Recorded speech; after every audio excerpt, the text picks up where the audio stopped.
हमारे साथ जुड़ रहे हैं डॉक्टर मेजर मोहम्मद अली शाह जी, जो कि मुस्लिम स्कॉलर हैं। और आगे चल करके हमारे साथ एक और सम्मानित सदस्य जुड़ेंगे, एक गेस्ट और जुड़ेंगे, लेकिन फिलहाल हमारे साथ डॉक्टर मेजर मोहम्मद अली शाह जुड़ चुके हैं। बहुत बहुत स्वागत डॉक्टर मेजर मोहम्मद अली शाह जी। सबसे पहले आपसे यही समझना चाहूँगा और अपने दर्शकों को तक ये बात पहुँचाना चाहूँगा कि ये जो सुधार की ज़रूरत पड़ी वक्फ एक्ट में, वक्फ बोर्ड में, ये किस वजह से, क्यों ये ज़रूरत महसूस की गई डॉक्टर शाह?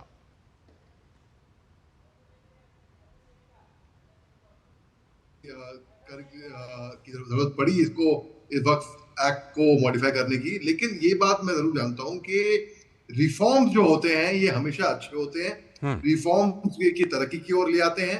रिफॉर्म में सबका फायदा होता है। और कभी भी हमारे में ह्यूमन नेचर में एक चेंज की रेजिस्टेंस है। कहीं पे भी बदलाव आएगा तो हम रेजिस्ट करेंगे। हमें देखना चाहिए, पहले तो सोचना चाहिए कि जो बदलाव आ रहा है वो किस ओर ले जा रहा है, हमको क्यों हो रहा है, बदलाव क्या है। जो आपने सवाल पूछा, अगर यही चीज, अगर सवाल, इसका जवाब तो मेरे पास तो है नहीं, क्योंकि मैंने तो बदलाव लाया नहीं, जो बदलाव लाए हैं। लेकिन ये बात जरूर मेरे को लगती है, मेरी इंट्यूशन कहती है कि देखिए, जो भी बदलाव है हमें रेजिस्ट नहीं करना चाहिए। हमको पहले ठंडे दिमाग से सोचना चाहिए, उसके बाद ही आपको अगर रिएक्ट करना है। अगर आप इसके पक्ष में हैं, अच्छी बात है। अगर आप विपक्ष में तो भी अच्छी बात है, क्योंकि डेमोक्रेसी है। और अगर आप विपक्ष में हैं तो क्यों विपक्ष में है, ये आप सोचिए, समझिए, फिर आप रीजन करिए आप। तो बात ऐसी, अभी जब वक्फ एक्ट में जो एक्ट में जो तब्दीली आई हैं, देखिए, जैसे कि वक्फ का मतलब होता है जैसे कि अगर मेरी कोई प्रॉपर्टी है कहीं पे, अब मेरे को वो बेचनी नहीं है, ठीक है, प्रॉपर्टी तो है मेरी, मेरे को आपको गिफ्ट में भी देनी, आपको तो मैं उसको वक्फ कर दूंगा। मतलब यानी कि ना ही वो प्रॉपर्टी मेरी, मेरा कुछ लीगल हक नहीं है उस पर, नहीं आपका हक होगा, मगर मैंने वक्फ कर दी एक स्कूल को, एक मदरसे को, ठीक है, या कहीं पे, तो मैंने तो वो ही इसका चलाएंगे। ठीक है, जैसे कि हमारे एक स्कॉलर ने अभी बोला कि मतलब वक्फ कर दी, मतलब खुदा के नाम कर दी प्रॉपर्टी आपने, तो अभी किसी की नहीं है, आपकी नहीं है, मेरी नहीं है, तो ये है।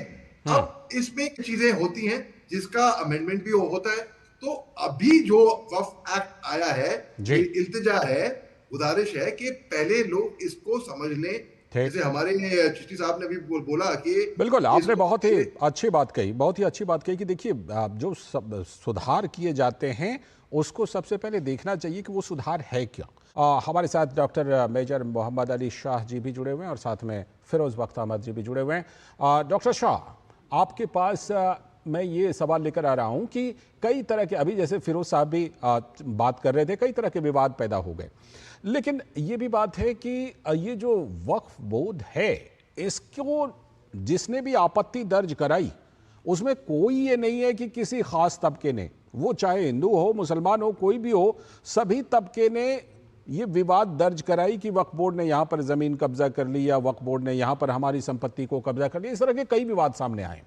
ये क्या जो मनमाना शक्ति मिल गई, जो हक मिल गया मनमाना, उसकी वजह से ये सब हुआ?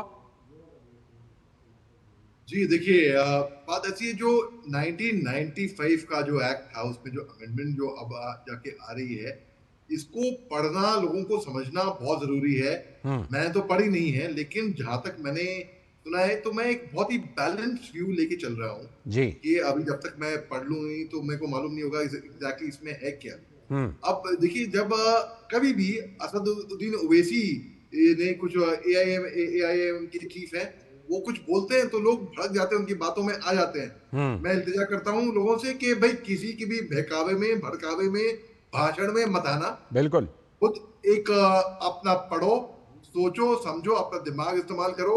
आपके पास दिमाग है, और सोचो कि क्या है। आप भड़कावे में आओगे किसी के भी, किसी ने भी अपनी राजनीति शुरू कर दी, किसी ने अपनी सियासत शुरू कर दी, किसी ने बोला हम इसको अपोज करेंगे। ठीक है, बेशक करिए, मगर डेमोक्रेसी है। अगर आपको मालूम है आप अपोज क्यों कर रहे हो, अगर आप केवल अपीजमेंट के लिए कर रहे हो, वो बात गलत है। आप बोल रहे हो हम अपोज करेंगे और क्योंकि आपको लगता है ये ऐसा बोलने से लोग आपको एक तरफ एक अफवाह फैला दोगे कि भाई ये एंटी माइनॉरिटी है, बिल्कुल मुसलमानों के खिलाफ है ये बोल बिल्कुल बिल्कुल, विरोध करने है वाले ना। यही कर रहे हैं। हाँ हाँ, सही हाँ, बात। हाँ। तो वो डर जो है ना वो बहुत फैलेगा। अच्छा, मुसलमानों के खिलाफ है तो हम्म। सब लोग डरेंगे इसमें। हम्म। भैया जब सीए, एनसीआर, एनआरपी जब आया था तो ऐसी जबरदस्त अफवाह फैली थी कि ये बिल्कुल। हिंदुस्तान के मुसलमानों के खिलाफ है, और अच्छे अच्छे लोग, बड़े बड़े लोग, पढ़े लिखे लोग, they उस fell अफवाह victim में to आ it। जाते हैं, बिल्कुल सही बात है। हाँ, उन तो बातों में आ जाते हैं। हाँ। बाद में जब देखा नहीं भैया, हिंदुस्तान के मुसलमान को फर्क नहीं पड़ेगा इससे। हम्म। जैसे कि फर्ज करिए बांग्लादेश में हो रहा है तो ये उनके लिए है, ये बाहर के मुसलमानों के लिए है, हम्म। पाकिस्तान, बांग्लादेश के, वहां हम्म। के माइनॉरिटी के लिए है। ठीक है। ठीक है, तो ठीक उसी तरीके से अब जब ये अमेंडमेंट आया है, बिल्कुल। ये बहुत जरूरी है कि ठीक है। पहले इंसान इसको समझ ले। ठीक है, ये बताइए कि जब ये संशोधन, जैसे कि कई तरह की बातें आई कि उसमें भ्रष्टाचार भी है, संपत्तियों का जो इस्तेमाल है वो बेजा इस्तेमाल होता है, तो ये सब चीज़ें अगर दूर कर दी जाती हैं वक्फ बोर्ड से, उसमें सुधार करके, तो इसका सीधा फायदा क्या जो गरीब तबका है, मुसलमानों में भी जो गरीब तबका है, उनको इसका फायदा मिलेगा मेजर शाह? जी बिल्कुल, इसमें तो कोई शक की बात नहीं है। जो इसमें करप्शन की बातें आती हैं, जो गलत काम, ये गलत काम हर जगह होते हैं, ऐसी बात नहीं है कि वो हर जगह, ये नहीं केवल वक्फ बोर्ड में, जहाँ पे भी, अगर जहाँ पे भी गलत काम हो रहे हैं, अगर उनपे सुधार, उनके ऊपर एक चेक एंड बैलेंस कर दिया जाए, तो मैं कुछ नहीं देखता कि इसमें हर्जा, कुछ मैं देखता नहीं इसमें वाकई में। तो ये एक डेवलपमेंट की ओर ही जाएगा, एक रिफॉर्मिटी की ओर जाएगा। तो इसमें जो गरीब तबका है, जो अंडर प्रिविलेज है, उनको फायदा होगा। अगर मैं एक पावर में हूं, एक पोजीशन में हूं कि गरीब का हक मार दूं, फर्स्ट जी। मैं ये नहीं कह रहा कि वक्फ बोर्ड मारता है उनका हक या नहीं मारता है, उसके बारे में कमेंट नहीं कर रहा, लेकिन अगर मैं एक पावर में हूं और मैं किसी का हक मार रहा हूं और मेरे ऊपर कोई चेक एंड बैलेंस अगर हो जाए, तो हर्जा क्या है? कोई हर्जा नहीं है, मैं देख रहा हूँ। हाँ, अगर एक अफवाह, एक हवा फैला दी जाए कि ऐसा ऐसा हो रहा है, ये इनके खिलाफ है, और लोग मानने को तैयार हो जाएं और लोग भड़क जाएं और बहकावे में आ जाएं, तो उसमें बहुत फायदा होएगा, उसमें बिल्कुल। बहुत नुकसान होएगा, सॉरी, फायदा नहीं होएगा, उसमें नुकसान होएगा। बिल्कुल। और राष्ट्र के लिए ये एक रिग्रेसिव स्टेप होएगा फिर। बिल्कुल।